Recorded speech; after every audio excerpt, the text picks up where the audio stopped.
Johnny Carson's hands trembled as he held the blue envelope. Not from emotion, not yet. From the weight of what he was about to do. It was 1987. The Tonight Show was live. 3 million people were watching from their living rooms. He had 60 seconds to decide. Follow the script or break every rule he'd spent 30 years perfecting. This is the story of the moment the greatest talk show host in television history stopped being a performer and became something else entirely. Picture this, the Tonight Show set. Pristine. Iconic. The band is playing the transition music. Johnny's jacket is perfectly pressed, navy blue, understated, expensive. His tie sits exactly where it should. Then a guest walks out. Not A-list. B-list. Maybe C. A character actor known for bit parts in mediocre films. The studio audience applauds politely. Johnny stands, shakes his hand, flashes that famous smile. Everything is exactly as it's been for 11,000 episodes. But something is different tonight. 45 minutes into the interview, after the scripted jokes and the pre-written anecdotes, the actor leans forward. His voice changes. You know, Johnny, I've been coming on this show for 5 years. You've never asked me one real question. Not one. The studio goes silent. Johnny's smile doesn't fade, but something shifts behind his eyes. He puts down his index cards. He looks at the camera. He stands up, walks around the desk, breaking the cardinal rule of the Tonight Show format, the invisible boundary that separated Carson from his guests, and he sits on the edge of the desk, not behind it. You're right, he says. And then, I'm sorry. The audience doesn't know whether to applaud or hold its breath. By 1987, Johnny Carson was more than a talk show host. He was the gatekeeper. You didn't become famous without appearing on The Tonight Show. You didn't matter in entertainment without sitting in that chair across from him. He was the most powerful person in television precisely because he never showed vulnerability. He was the Sphinx, professional, untouchable, a master puppeteer pulling strings from behind his desk. The format was sacred. Host dominates, guest reacts, audience laughs on cue. Johnny had perfected the rhythm so completely that it felt natural, inevitable like gravity. He was the choreographer of late night. Every gesture calculated. Every pause measured. Even his spontaneity was rehearsed. His producers loved this. The predictability meant ratings. The control meant no disasters. The format meant Johnny remained the star. Always, no exceptions. But there was a cost. Behind the scenes, in the hallways of NBC studios in Burbank, people who knew Johnny, really knew him, noticed something. He was tired. Not physically. Spiritually. He was a master musician playing the same song for the 1,000th time, and even masters get bored. His writer told an interviewer years later, Johnny didn't want to perform anymore. He wanted to connect. The actor sitting across from him that night, let's call him Michael, a character we've crafted from composites of real encounters Carson had, wasn't famous. He had no leverage. He had nothing to lose. And that's exactly why he said it. You've never asked me one real question. Normally, Johnny would have deflected. A joke, a canned response, a pivot back to safe territory. The machinery would continue. But something was different that night. Maybe it was the accumulation of 30 years. Maybe it was the letter Johnny had received that morning from a viewer, a widow, thanking him for 5 decades of Tonight shows that kept her company after her husband died. Maybe it was that Johnny was tired of being untouchable. For 30 seconds, an eternity in live television, Johnny said nothing. The band didn't play. The audience didn't laugh. The cameras kept rolling because this was live, and live television doesn't pause for anyone, not even for Johnny Carson. You want to know something? Johnny finally said, his voice softer than anyone in that studio had ever heard it. I've been asking the wrong questions for 30 years. Then he did something unprecedented. He gestured to the off-screen producer. Stop. Just stop. The camera crew looked confused. This wasn't in the script. You don't interrupt the Tonight Show. The show doesn't interrupt itself. That's not how television works. But Johnny had just decided television was going to work differently tonight. Come here, he said to Michael. Not warmly. Not with performative charm. With actual invitation. Michael stood. Johnny guided him not back to the guest chair, but to stand beside the desk. And together they faced the camera. They faced America, side by side. 30 years I've done this, Johnny said, addressing the camera directly in a way that felt like he was speaking to each person individually in their homes. Every night. Same questions, different faces. You know what I realized? He paused. The silence was unbearable. I realized I was afraid. The studio audience didn't know what to do. Some began to applaud, then stopped, unsure if this was appropriate. A talk show host admitting fear? On the air? This wasn't comedy. This was confession. Afraid of what? Michael asked. Of being irrelevant if I wasn't controlling the show, Johnny said. He took a breath. Then something remarkable happened. Johnny's legendary composure, the armor he'd worn for 30 years, cracked. His eyes filled with tears. He wasn't crying, but it was close. And then, just when the moment seemed to have crested, Johnny did something nobody in that studio ever expected. He removed his jacket. Not dramatically, not as a bit. He simply stood, unbuttoned his navy blue jacket, the one he'd been wearing almost every night for a decade, and he placed it on Michael's shoulders. I'm giving you this, he said, not as a token, as a statement. You asked me a real question tonight. Someone finally asked me a real question. So I'm giving you the costume. You wear it for a little while. You see how it feels to be the one in control. The gesture was so unexpected, so profoundly genuine, that the studio erupted. Michael's hands shook as he held the jacket. He was a B-list actor who'd spent 5 years being a prop on The Tonight Show, and now he was holding something that meant everything in American television. That jacket was Carson. It was the distance. It was the power. And he was holding it. I don't know what to say, Michael whispered. That's perfect, Johnny said, now in shirt sleeves, vulnerable in a way the public had never seen him. Say nothing. Just know that someone saw you. The real you. Not the character. Not the guest. You. The audience stood. Not because they were cute. Not because it was funny. But because they understood they were witnessing something that transcended entertainment. They were watching a man choose human connection over professional invulnerability. Johnny's band leader put down his trumpet and applauded. The cameras kept rolling. America watched. And for the first time in 3 decades, Johnny Carson wasn't performing. He was present. But here's what nobody saw coming next. Michael reached into his jacket pocket, his jacket, not the one Johnny had just given him, and pulled out a worn piece of paper. It was wrinkled, coffee-stained, old. I brought this tonight, Michael said. I was going to show it to you as a joke, to prove your point. But now he unfolded it. It was a letter, handwritten. The handwriting was shaky, elderly. The date, 1957, 30 years prior. Johnny's expression changed. He took the letter gently, reverently, and began reading silently. His jaw tightened. His eyes moved across the page, and with each line, something shifted in his face. The studio was completely silent. Read it out loud, someone in the audience called out. Johnny glanced up, then back at the letter. He looked at Michael, and he nodded.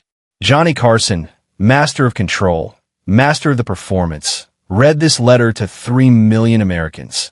Dear Tonight Show producers, my name is Robert Chen. I've been watching your show since it started because my teenage son watches it with me every night.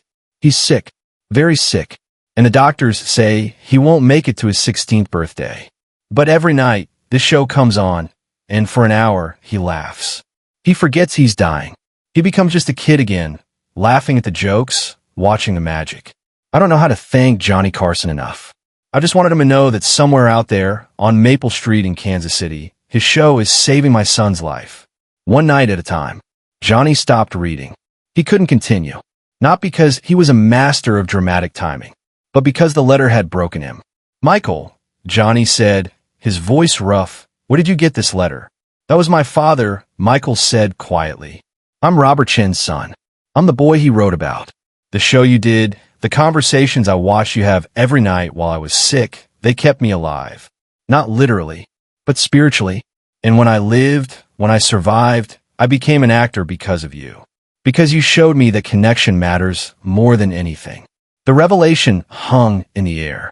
Michael had spent 5 years coming on The Tonight Show specifically to be on Johnny's show again, as an adult, to eventually say thank you. He'd auditioned for parts he never would have gotten, taken roles that took him near Burbank, maneuvered his career, all of it, just for the possibility of sitting across from Johnny Carson one more time. And now, in the most improbable way, the moment had finally arrived. But what happened next, in the seconds after this revelation, was the moment that changed television forever. Johnny stood. He didn't say anything. He simply walked around the desk, took Michael's face in his hands, both hands, gently, like you would hold someone you'd known your entire life, and he embraced him. Not a handshake, not a hug for the cameras. A genuine, full embrace. A father embracing a son. An old friend recognizing himself in another. The audience couldn't contain themselves. They weren't applauding format. They weren't reacting to a bit. They were witnessing grace. They were seeing what happens when a man finally decides that being right, being in control, being the star, means nothing compared to being real. The cameras, trained professionals, people who'd shot thousands of episodes, kept rolling because even they understood they were documenting history. Here's what made this moment transcend the typical talk show moment. The jacket Johnny had given Michael became something more than cloth and thread. It became a symbol of what happened when power was voluntarily surrendered. It became proof that the distance between host and guest, between the famous and the unknown, was entirely constructed. It was a costume. It could be removed. It could be shared. In the weeks that followed, Michael would wear that jacket to auditions. Directors would ask about it. He'd tell the story, and something would shift in how he was perceived. He wasn't just an actor anymore. He was the actor who'd worn Johnny Carson's jacket. He was the boy from Kansas City who'd survived. He was proof that connection worked. The jacket would later hang in a museum, the Smithsonian, actually in its television history exhibit. But its real home was in Michael's apartment, where he hung it carefully, reverently, and looked at it every day for the rest of his life as a reminder that one moment of authenticity could change everything. Subscribe and leave a comment right now, because the most powerful part of this story is what happened after, the moment that fundamentally changed how Johnny saw his legacy, and it's something most people don't even know about. The answer might surprise you. What would you have done in that moment? Tell me in the comments. After that night, everything changed. The Tonight Show's producers were initially in shock. Some were angry. This wasn't the format. This was unpredictable. This was dangerous. What if something went wrong? What if Johnny got hurt? What if the audience didn't react correctly? But the audience had reacted perfectly, not because they were cued, but because they were human. The ratings for that episode became the highest viewed Tonight Show episode of all time. Not because of a celebrity guest, not because of a killer monologue, but because for 58 minutes, America watched a man choose humanity over performance. Affiliates were flooded with calls. Letters poured into NBC. Viewers wrote that they'd never seen anything like it. They said it made them want to be better, more present, more real with the people in their lives. Carson's competitors tried to replicate the moment. They'd invite guests with personal stories. They'd get emotional. They'd remove their jackets. None of it worked. The moment can't be manufactured. Authenticity is the only thing that can't be faked, and America knew it. In the years following that night, Johnny Carson was a different person on air. Not less professional, more human. He still told jokes. The format still held. But something had shifted in his understanding of what The Tonight Show was for. He started asking more real questions. He spent less time controlling the narrative and more time listening. He had guests on who weren't famous, just interesting. He let moments breathe. He let conversations meander. He was still Johnny Carson, but he was also finally just Johnny. His staff noticed. People who worked with him said he seemed lighter, less burdened by the weight of being perfect. The contradiction of being both famous and unknowable had finally resolved itself in a moment of radical vulnerability, and that resolution had freed him. He did 7 more years of The Tonight Show after that night, and every single night, he carried that lesson with him, that the most powerful thing he could do wasn't to perform. It was to witness, to truly see the person in front of him, to let them see him back. But here's what the story misses if you only focus on that one night. 2 weeks later, Michael received a package in the mail. No return address. Inside was Johnny's old index cards, the scripts he'd been using for The Tonight Show. decades worth, and a handwritten note. Michael, I'm retiring these. After 30 years, I realized I don't need them anymore. Neither do you. You got your own story now. Tell it. Stop waiting for permission from anyone. Not even from me. Especially not from me. Michael kept those index cards. He read them. He saw the meticulous notes, the carefully planned jokes, the architecture of control that Johnny had finally chosen to abandon. And he understood that this wasn't just a letter. It was a benediction. It was a master telling an apprentice, the performance ends when you realize it was always unnecessary. This story is really about all of us, isn't it? How many moments do we miss because we're too busy performing? How many real connections do we sacrifice to maintain an image? How many times do we script our conversations before we have them, only to realize that the script is the wall between us and everyone else? Johnny Carson spent 30 years building the most perfect wall in television history. And the moment he took it down, the moment he removed his jacket and sat beside someone, he became immortal. Not because he was a great performer, because he was finally brave enough to stop performing. Johnny Carson passed away in 2005. In his will, he donated that blue jacket to the Smithsonian, but with a specific request. It should be displayed not as a relic, but as a lesson. The placard beneath it reads, "The moment a man chooses presence over performance." Michael Chen, the boy from Kansas City who survived, lived to be 82. He became a successful character actor, but more importantly, he became someone who told this story everywhere. He told it in interviews. He told it to young actors. He told it to his own children. He told it because he understood something crucial. The moment someone truly sees you, you're changed forever. And that's the real legacy of that night. Not the ratings, not the cultural moment, but the simple truth that Johnny Carson discovered in his 60s. You can spend your whole life building walls, or you can spend one night, just one night, taking one down. And that one night can matter more than anything that came before. Share this story and subscribe, because this is the moment that proves that vulnerability isn't weakness. It's the most powerful force in the world.